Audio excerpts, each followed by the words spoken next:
Во мултимедијалната читалница во новиот дел на храмот на пишаниот збор, Националната и универзитетска библиотека Свети Климент Охридски со различни содржини го чествуваше својот патрон.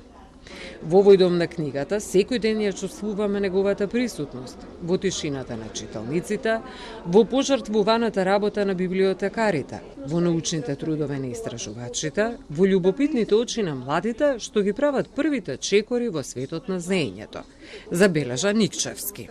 За нас значаен ден е Свети Климент, нормално бидејќи ние сме на некој начин чувари на неговото слово, продолжение на неговата мисија да го заштитиме македонскиот идентитет, македонското слово, општо словенското слово и целиот пишан збор.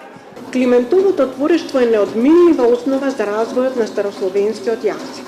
Преку лексиката на неговите творби се следат развојните тенденции во црковнословенските текстови од македонска редакција, застапеноста на архаизмите и подновувањата, и тоа не само во средновековието, туку и во 19. век и почетокот на 20. век, што неминовно се поврзуваат со кодификацијата на македонскиот стандарден јазик во 1945. Во време на современи технологии, библиотеките не само кај нас, туку и во светски рамки се соочуваат со различни предизвици.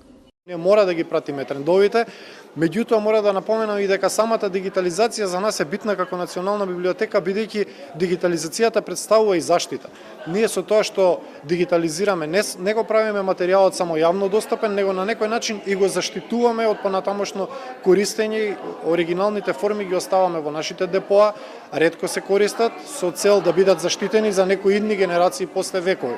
Во рамки на чествувањето на патрониот празник се одржа и 12-тата научна средба на тема Свети Климентовото дело и континуитетот на македонскиот јазик и доделување на традиционалните награди.